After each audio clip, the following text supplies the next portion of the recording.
অভিযোগ করছেন মুখ্যমন্ত্রী মমতা বন্দ্যোপাধ্যায়। কিন্তু অপরদিকে এই যে নির্বাচন কমিশনের লজিক্যাল ডিসক্রিপেন্সি থেকে শুরু করে, যেখানে আমরা সকলেই জানি বাংলায় যদি রবীন্দ্রনাথ ঠাকুর হয়, ইংলিশে সেটা কি হবে, ট্যাগর হবে, সেক্ষেত্রে এই যে বিভ্রান্তিগুলো, সে নিয়ে সাধারণ মানুষের মধ্যে একটা আতঙ্ক সৃষ্টি হচ্ছে। তন্ময় বাবু, দেখুন, আমি তো প্রথমেই বহুবার বলেছি যে এসআইআর পদ্ধতিগত দিক থেকে অনেক ভুল ত্রুটি আছে।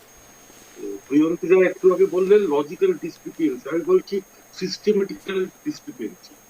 অল অফ সিস্টেম, এই সিস্টেমটাকে ইমপ্লিমেন্টেশন করার আগে নির্বাচন কমিশনের ভাবা উচিত ছিল পদ্ধতিগত দিক কি হতে পারে, প্রাইভেসি দিক কি হয়েছে বা আগামীতে কি হতে পারে, প্রবাবিলিটি অ্যান্ড পসিবিলিটিস। এই প্রবাবিলিটি অ্যান্ড পসিবিলিটিস নির্বাচন কমিশনের এত উচ্চপদস্থ আধিকারিকরা আছে, তারা কেন ভাবেননি? তারা তো এমন নয় যে এসআইআর তারা কোনো রাজ্যে করেনি, তারা বিহারে এর আগে এসআইআর করে এসছে, তার লু অ্যান্ড ফলস ক্লজ গুলো তাদের কাছে ছিল, তারা কেন করেননি? এবং রাজ্য সরকারের উপর তড়িঘড়ি করে এসআইআর এর পদ্ধতিকরণ দিকগুলো চাপিয়ে দেওয়া হলো।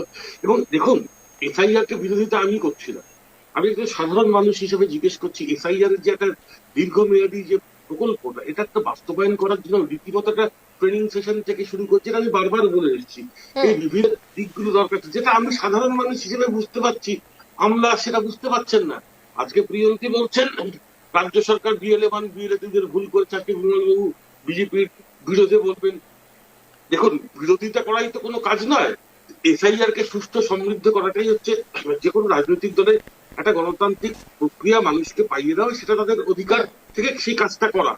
আজকে যদি এসআইআরটা নিয়ে দীর্ঘদিন এরকম চিৎকার চেঁচামেচি কোর্টে সওয়াল জবাব হয়, তাহলে বলুন তো গণতান্ত্রিক পদ্ধতিতে পশ্চিমবঙ্গের সরকার আসতে কতদিন সময় রাখতে পারে? তাহলে সরকারি ভাবে কি গভর্নেন্স ডিসক্রিপেন্সি?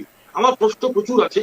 কিন্তু দেখুন, এখানে যেটা আজকের দিনে দাঁড়িয়ে 4 ফেব্রুয়ারি 2026 একটা ঐতিহাসিক ঘটনা মমতা বন্দ্যোপাধ্যায় স্থাপন করলেন। বিজেপি এটা কিভাবে তার ন্যারেটিভ ক্লিয়ার করবেন সেটা বিজেপির সমস্ত নিজস্ব ব্যাপার। কিন্তু আমি যেটা বুঝলাম, এটা মমতা বন্দ্যোপাধ্যায় কিন্তু দৃষ্টান্ত স্থাপন করলেন, মানে কিছু নয়, আমি যেটা দেখলাম এটা মানুষের ব্যক্তি। আজকে দিল্লিতেও মমতা বন্দ্যোপাধ্যায় যথেষ্ট জনপ্রিয়, সেটা প্রমাণিত হলো। আজকে বাংলা মানুষের কথা তিনি তুলে ধরলেন, সেটা লয়ার হিসেবে হোক, পিটিশনার হিসেবে হোক, তুলে তো ধরলেন, এটা তো দৃষ্টান্ত স্থাপন হলো।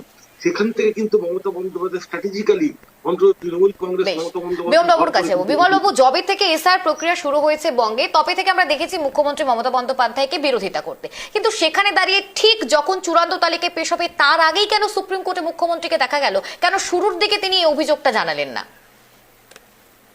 এসআইআর এর বিরোধিতা তৃণমূল কংগ্রেস কোনো